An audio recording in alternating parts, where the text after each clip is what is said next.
कैसे हैं प्यारे बच्चों। आई होप आप सब बहुत अच्छे होंगे और एक और नए साल की शुरुआत हो चुकी है, तो आप सबको नए साल की ढेरों शुभकामनाएं। Happy new year. जिंदगी में एक नया लक्ष्य बनाइए और उसे पूरा करने के लिए कड़ी मेहनत करिए। क्लियर? चलिए, बातें तो बहुत हो गई, इसी के साथ आज का सेशन हम लोग शुरू करते हैं। तो आज की क्लास में हम लोग भारत का भौतिक भूगोल पढ़ेंगे। चलिए आज की क्लास को शुरू करते हैं। तो आज की क्लास में हम 3 तरह के टॉपिक्स को यहाँ पे इंक्लूड करके रखे हैं। देखिए, पहला है भौगोलिक अवस्थिति एवं विशेषताएं। तो आज की वीडियो में हम लोग भारत की भौगोलिक अवस्थिति एवं विशेषताओं के बारे में देखेंगे। नेक्स्ट क्लास में हम भारत की भौगोलिक चट्टानें और खनिज के बारे में पढ़ेंगे और उसके नेक्स्ट क्लास में हम भारत की भौगोलिक विभाजन के बारे में पढ़ेंगे। करते हैं कि क्लास शुरू करते हैं। यहाँ पे देखिए, हम सब भारत की भौगोलिक स्थितियां पढ़ रहे हैं, तो आप अपने साथ एक मैप कैरी करिए, जिससे कि जो भी मैं पॉइंट्स यहाँ पे बताऊं, आप अपने मैप के साथ उस चीज को कोरिलेट करके अच्छे से चीजों को समझ पाएं। क्लियर? तो मैं कहूंगी कि आप प्लीज अपने पास एक मैप रखिए और जो चीजें मैं बता रही हूँ यहाँ पे, आप उसको अपने मैप के साथ जोड़िए। चलिए देखते हैं। तो भारत जो है वो विषुवत रेखा के उत्तर में 8.4 से लेकर 37.6 उत्तरी अक्षांश और 68.7 से लेकर 97.25 पूर्वी देशांतर के मध्य विस्तृत है। उपमहाद्वीप में के पूरब में बंगाल की खाड़ी, पश्चिम में अरब सागर एवं दक्षिण में हिंद महासागर अवस्थित है। अब अपने मैप में देखिए, क्षेत्रफल की दृष्टि से रूस, कनाडा, चीन, अमेरिका, ब्राजील एवं ऑस्ट्रेलिया के बाद भारत 7वां बड़ा देश है। कौन सा है? भारत 7वां बड़ा देश है और जनसंख्या की दृष्टि से दूसरा बड़ा देश है, पर बहुत जल्द जनसंख्या की दृष्टि में भारत पहला बड़ा देश हो जाएगा। नेक्स्ट पॉइंट यहाँ पे है कि उत्तर से दक्षिण की लंबाई लगभग 3,214 किलोमीटर और पूरब से पश्चिम तक की जो लंबाई है वो 2,933 किलोमीटर तक है। क्लियर यहाँ तक? नेक्स्ट पॉइंट देखें तो 68.7 डिग्री और 97.25 देशांतरीय रेखाओं के मध्य 30 डिग्री के मध्य की बीच लगभग 30 डिग्री देशांतरीय रेखाएं विस्तृत हैं। कितनी हैं? 30 डिग्री। क्लियर? नेक्स्ट देखिए, तो भारत के पश्चिमी छोर से पूर्वी छोर तक, भारत का पश्चिमी छोर से पूर्वी छोर तक, ये रहा पश्चिमी छोर से पूर्वी छोर तक, पृथ्वी को लगभग घूमने में 120 मिनट लगता है। इसी कारण अरुणाचल प्रदेश और गुजरात के मध्य 2 घंटे का अंतर है। देखिए, ये रहा अरुणाचल प्रदेश, मैप इसलिए मैं कह रही कि आप अपने साथ मैप को रखिए, और ये रहा गुजरात। क्लियर? तो इस लाइन के अकॉर्डिंग कि भारत के पश्चिम छोर से पूर्वी छोर तक घूमने में पृथ्वी को लगभग 120 मिनट लगता है। ठीक है, 120 मिनट लगता है। 60 मिनट का 1 घंटा होता है, तो अगर 120 मिनट लगे तो 2 घंटे, यानी कि अरुणाचल प्रदेश और गुजरात के मध्य समय सीमा कितनी है? 2 घंटे। 2 घंटे की समय सीमा है, 2 घंटे की समय सीमा का अंतर है। क्लियर? अब देखिए, 82.5 डिग्री देशांतर को भारत का मानक समय यानी IST के निर्धारण के लिए मानक यमुनोत्तर के रूप में स्वीकार किया गया है, जो भारत के 5 राज्यों से होकर गुजरती है। क्लियर? भारत के 5 राज्यों से होकर गुजरती है, जिसमें है उत्तर प्रदेश, छत्तीसगढ़, उड़ीसा और आंध्र प्रदेश। क्लियर यहाँ तक? किसी को कोई दिक्कत? चलिए नेक्स्ट देखते हैं। उसके बाद यहाँ पे है कि 23.5 डिग्री उत्तरी अक्षांश रेखा या कर्क रेखा भारत के लगभग मध्य से गुजरती है।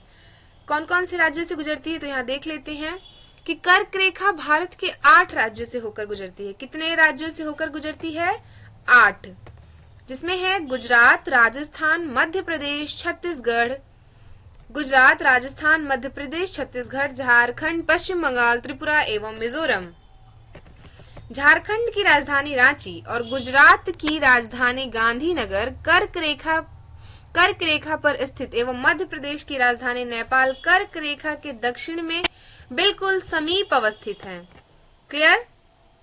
नेक्स्ट टॉपिक देखते हैं कि भारत की स्थलीय सीमा 7 देशों से मिलती है, जो कि इस प्रकार है। जैसे देखिए, उत्तर में चीन और नेपाल से, उत्तर पश्चिम में पाकिस्तान और अफगानिस्तान से। क्लियर। पूरब में बांग्लादेश एवं म्यांमार से और उत्तर पूरब में भूटान से। क्लियर है यहां तक। नेक्स्ट टॉपिक है कि पाकिस्तान एवं बांग्लादेश को छोड़कर अफगानिस्तान, चीन, भूटान एवं म्यांमार के साथ भारत प्राकृतिक सीमा बनाता है। ठीक है। पूरब में जम्मू कश्मीर राज्य से अलग करके, पूरब में जम्मू कश्मीर को राज्य से अलग करके केंद्र शासित प्रदेश यानी लद्दाख की सीमाएं चीन, अफगानिस्तान और पाकिस्तान से लगती है। क्लियर है यहां तक। नेक्स्ट टॉपिक देखिए, तो यहाँ पे अगला आपका टॉपिक है कि भारत के पड़ोसी देशों की सीमाओं से लगने वाले भारतीय राज्य एवं केंद्र शासित प्रदेश, तो उसको देख लेते हैं। तो जो लगने वाले, हाँ ठीक है, भारत के पड़ोसी देशों की सीमाओं से लगने वाले जो भारतीय राज्य हैं या केंद्र शासित प्रदेश हैं, स्टेट हैं या यूनियन टेरिटरी हैं, तो वो देखिए पड़ोसी देश में है पाकिस्तान, चीन, म्यांमार, बांग्लादेश, नेपाल और भूटान। तो पाकिस्तान के साथ जम्मू कश्मीर, लद्दाख, पंजाब, राजस्थान और गुजरात की सीमाएं साझा होती है। चीन के साथ लद्दाख, हिमाचल प्रदेश, झारखंड, सिक्किम और अरुणाचल प्रदेश की सीमाएं साझा होती है। म्यांमार के साथ अरुणाचल प्रदेश, नागालैंड और मणिपुर की सीमाएं, मणिपुर और मिजोरम की सीमाएं साझा होती है। बांग्लादेश के साथ मिजोरम, त्रिपुरा, असम, मेघालय और पश्चिम बंगाल के साथ। नेपाल जो है वो उत्तराखंड, उत्तर प्रदेश, बिहार, पश्चिम बंगाल के साथ अपनी सीमाएं साझा करता है। भूटान जो है, भूटान के साथ सिक्किम, पश्चिम बंगाल, असम एवं अरुणाचल प्रदेश की सीमाएं साझा होती है। क्लियर है यहां तक। नेक्स्ट टॉपिक देखते हैं कि पड़ोसी देशों से घिरे हुए भारतीय राज्य या केंद्र शासित प्रदेश कौन कौन से हैं जो कि पड़ोसी देशों से घिरे हुए हैं। क्लियर। तो देखिए यहाँ पे सिक्किम देखिए, आप अपने पास जो मैप रखे हैं उसमें भी उसके साथ भी चीजों को जोड़िए ताकि आपको बहुत अच्छे से समझ आए। ठीक है। सिक्किम देखिए, सिक्किम जो है वो नेपाल, चीन और भूटान से घिरा हुआ है। देखिए आप अपने मैप में। पश्चिम बंगाल जो है वो नेपाल, भूटान और बांग्लादेश से घिरा हुआ है। और जो लद्दाख है वो चीन, अफगानिस्तान एवं पाकिस्तान से जुड़ा हुआ है। और जो त्रिपुरा है वो बांग्लादेश से 3 तरफ से घिरा हुआ है। क्लियर है यहां तक। नेक्स्ट टॉपिक देखिए, क्षेत्रफल की दृष्टि से भारत का सबसे छोटा राज्य कौन सा है? गोवा। क्षेत्रफल की दृष्टि से भारत का सबसे छोटा राज्य गोवा है। और जनसंख्या की दृष्टि से भारत का सबसे छोटा राज्य, एक सेकंड, क्षेत्रफल की दृष्टि से भारत का सबसे छोटा राज्य गोवा है और जनसंख्या की दृष्टि से भारत का सबसे छोटा राज्य सिक्किम है। क्लियर। मुख्य भूमि के अलावा भारत के 2 महाद्वीप हैं। कौन कौन सा है? बंगाल की खाड़ी में अंडमान और निकोबार और दूसरा है लक्षद्वीप जो कि अरब सागर में है। क्लियर है यहां तक। नेक्स्ट टॉपिक है कि 9 राज्यों की सीमाएं समुद्री तट रेखा से संबंधित हैं, जिसमें गुजरात, गोवा, कर्नाटक, केरल, तमिलनाडु, आंध्र प्रदेश, उड़ीसा एवं पश्चिम बंगाल। सबसे लंबी तट रेखा वाला राज्य गुजरात है। दूसरे और तीसरे स्थान पर क्रमशः आंध्र प्रदेश एवं तमिलनाडु आते हैं। सबसे छोटा तट रेखा वाला राज्य कौन सा है? गोवा है। भारतीय प्रायद्वीप का दक्षिणतम बिंदु कौन सा है? कन्याकुमारी है। क्लियर। सॉरी। नेक्स्ट टॉपिक देखते हैं।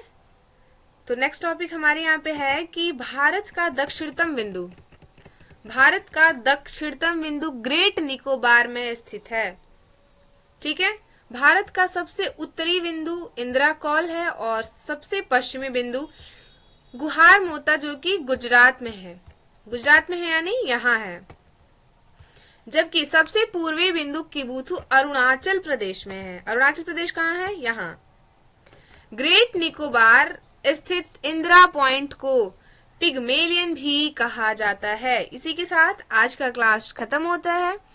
कल की क्लास में हम भारत की भौगोलिक चट्टानें एवं खनिज के बारे में पढ़ेंगे। तो आई होप आप सबको क्लास पसंद आई हो। ठीक है, मिलते हैं नेक्स्ट वीडियो में। तब तक के लिए थैंक यू फॉर वॉचिंग।